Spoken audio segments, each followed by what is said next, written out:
Hi guys! Good morning everyone! Ayan, kumusta po sa inyong lahat? So for today's video ay tara at samahan niyo pong magluto nitong ating ulam para ngayon sa aming pananghalian. No? Magluluto po ako ng sinabawang isda na matambaka or lumahan sa Tagalog yata. And lalagyan lang natin yun ng malunggay. Ayan. At magpiprito din po tayo nitong ating imbutido at papagulungin muna natin yan sa itlog bago natin iprito. Syempre, perfect na perfect ito po ating imbutido sa ating sinabawang isda. So, ayan na nga guys, meron tayo ditong malunggay. Ayan, fresh pa galing sa puno. Charot. At yan yung ating matambaka or lumahan. Meron din tayong siling pangsigang, saka yung kalamansi. At meron din tayong kamatis, sibuyas, luya. So, nagpakulo lang ako guys ng tubig. At pag kumulo na guys, ilagay na natin dyan yung ating luya, yung ating sibuyas, at yung ating kamatis. So, gumamit lang po ako ng isang pirasong kamatis. Ayan. Tapos, yung ating sibuyas, 2 pirasong maliit. At, syempre, may luya para masarap at masustansya itong ating lulutuin. Ayan. So, at naluto na yung ating sibuyas, kamatis dyan, yung ating luya. Ayan. Titimplahan na natin, guys, ng patis na konti. At maglalagay rin tayo ng konting asin na lasa dito sa ating lulutuin. Ayan. So, naglagay na ako dyan ng patis. Siguro mga 1 kutsara or 2 kutsarang patis lang guys.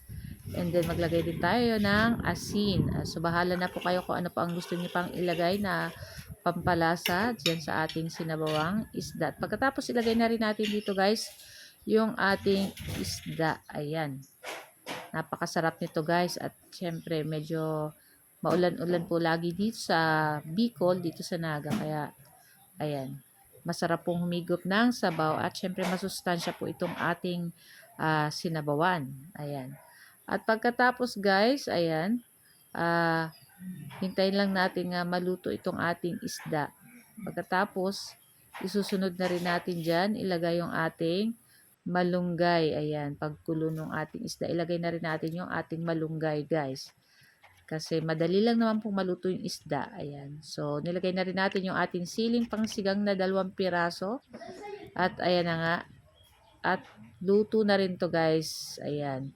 So, check lang natin yung ating isda. Ayan. So, luto na at ilagay na rin natin last yung ating calamansi juice. Ayan. Ito yung ating pampaasim. Naku, napakasarap nito guys. At pagkatapos luto na rin naman ito.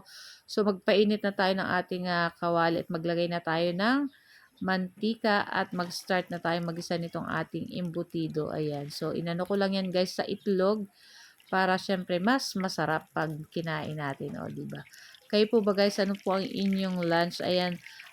Gusto ko lang po pala magpasalamat sa walang sawang nagsusuporta po sa Ma'am She and Trisan. Siya laging nagre-react, nagko-comment at sa mga nagsishare po ng aking mga video. Ayan. God bless you all guys. Ayan. Thank you so much everyone. So, yun at lulutuin lang natin itong ating embutido ng side to side. Ayan. At madali, dati naman na pong luto itong ating embutido. So, naka-freezer lang yan guys. Kaya, ayan, mas okay na lutuin natin with itlog. At masarap yan guys. Sausawan sa ketchup or basta ketchup. Masarap na po yan. So, ayan at babalik na din lang natin yan dyan guys. At pagkatapos ay luto na rin naman yan at aahunin na rin po natin. So guys, ito lang po ang aming video today at sana po ay nag-enjoy kayo. Huwag niyo po sanang kalimutan mag-like, comment at pa-share po ng ating video. So guys, thank you for watching and see our next video again. So tara na guys at samahan niyo na rin po kami kumain itong aming lunch na napakasarap. Itong ating sinabawang isda or yung ating tinolang isda with pritong imbutido na pinagulong sa itlog. So guys, thank you for watching at kain na. So bukas na uli ang ating susunod na video. Ayan. Napakasarap nitong ating ulam for today's video.